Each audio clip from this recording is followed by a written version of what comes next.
The child care assistance program and The answer is no. When fraud concerns were raised... Would you like me to answer or not, Chairman? Well, it's yes or no. I want you to help. You've already answered the question. You said you didn't ever stop payments, and that's what the problem is, and that's what the Democrats are complaining about. Oh, my gosh, Trump stopped payments. Well, my God, you lost billions to fraud in Minnesota. That's what this hearing's Mr. about. Chairman, you didn't stop payments because you didn't want to rock the boat. Governor Walz and Attorney General Ellison, my questions are going to be simple and direct. Governor Walz, you were inaugurated as governor on January 17, 2019, and have served in that role through 2 terms ever since, correct?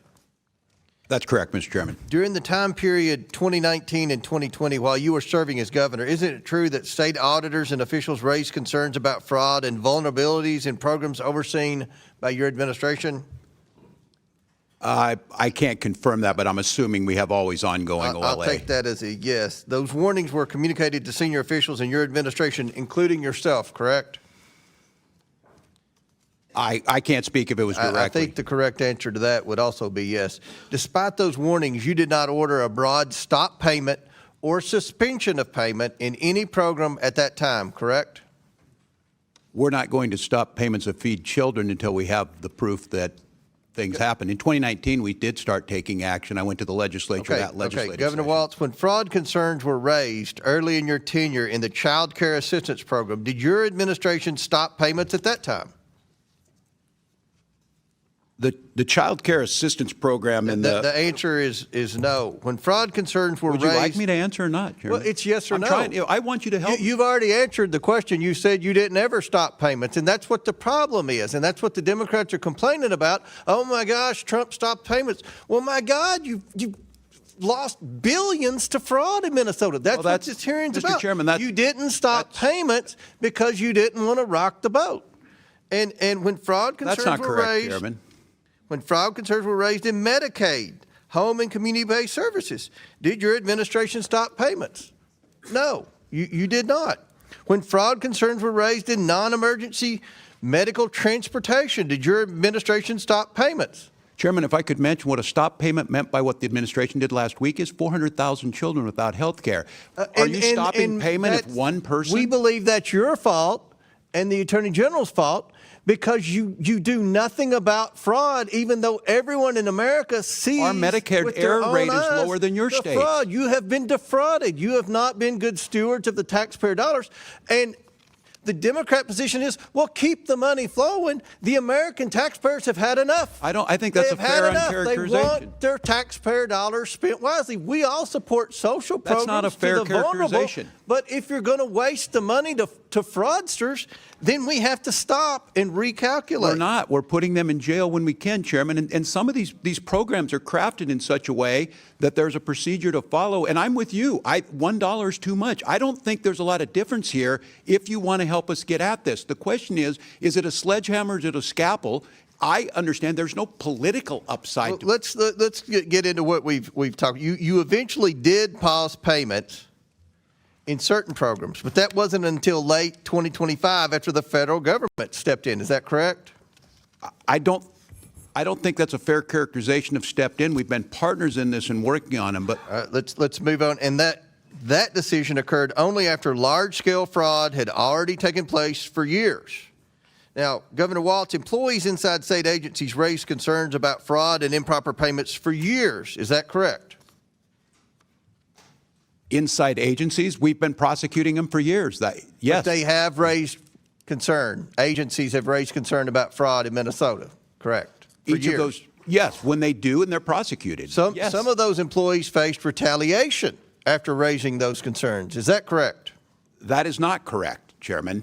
Okay. Minnesota has strong whistleblower protections. Attorney General Ellison, you are the chief legal officer of the state of Minnesota, correct? Yes. Your office advises agencies on compliance with federal and state law, correct? Yes. Retaliation against whistleblowers reporting fraud is unlawful, correct? That is right. At any point during your tenure, did you tell state agencies to stop payments due to credible fraud allegations, yes or no? Sir, we prosecuted over 300 people in the Medicaid fraud area. 300. We convicted them predict as a drop in the bucket. But you've never said to stop payments. That's It's one of the highest rates in the country, sir. Well, you have one of the highest fraud rates in the country in Minnesota.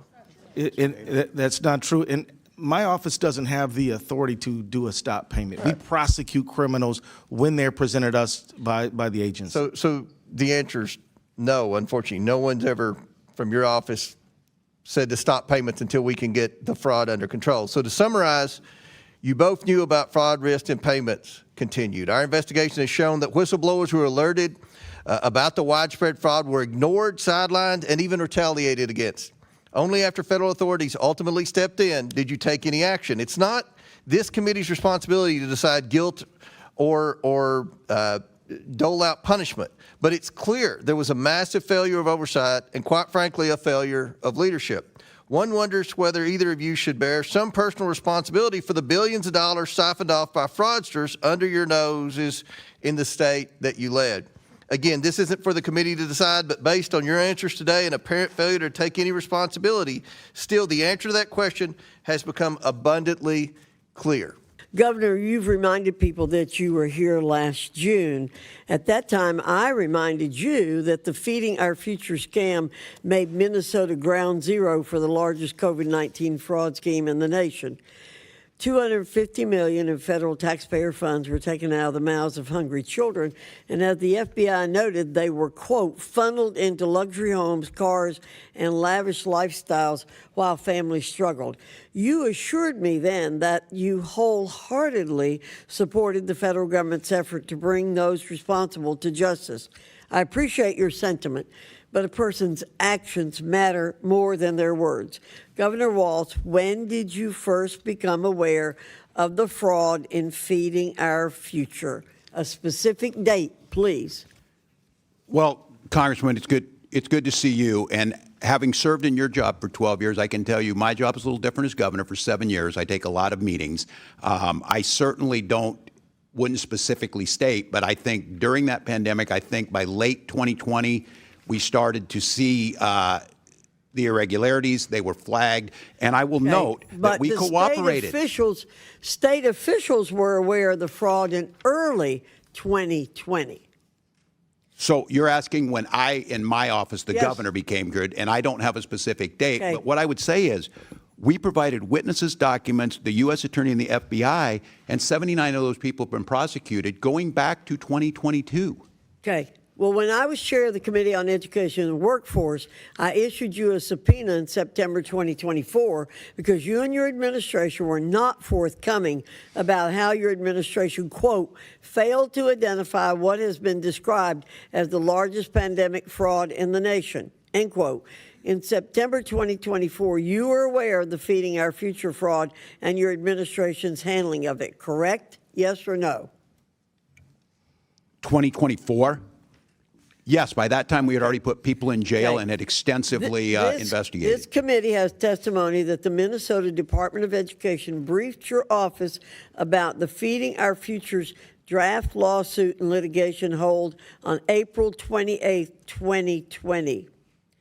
Let me jog your memory. Is that correct? I can't speak specifically to that. And if it's it was April 2020.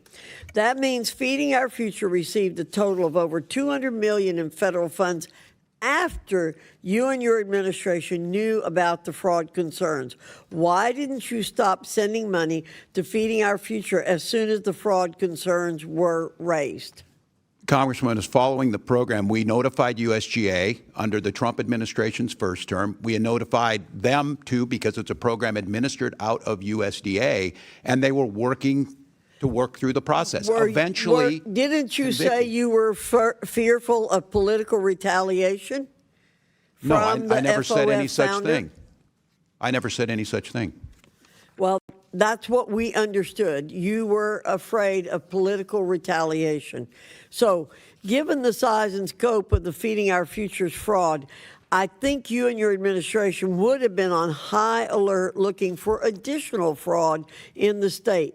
But after seeing the handling of Feeding Our Futures and its $250 million in fraud, it came as no surprise to learn that even more staggering amounts of fraud, estimated at up to $9 billion were uncovered in the Child Care Assistance Program, the Minnesota Medicaid program, and other programs. How could you allow such massive fraud schemes in your state to get to this point? Congresswoman, we don't see anything by 9 million. Local press and everyone reports it about 300 million. But as I've said, if it's $1, it's too much. But we started in 2019 putting anti-fraud programs forward. After Feeding Our Future, we started going through and making sure every program had the integrity in it that it needed. And that's why you see convictions. That's why you see these programs Why did going it forward. take nearly 7 years for you to get engaged to stop the fraud? 7 years. We started in 2019, Congresswoman. It may be a surprise. If you arrest someone for stealing a car, other people are still going to try and steal cars. What we've tried to do is bring program integrity, but I'll go back to this. We're not going to shut down programs that have things that are going well in it, and we need to find that proper balance. And I've acknowledged that every year we're putting things in place, and Inspector Governor General. Governor Walz, you did not do your job. You did not do your job. You did not protect taxpayer dollars. You allowed massive fraud. You and Mr. Ellison allowed massive fraud to go on in the state of Minnesota. And it is unfortunate, as somebody said, that you can't be held personally responsible at this stage of the game.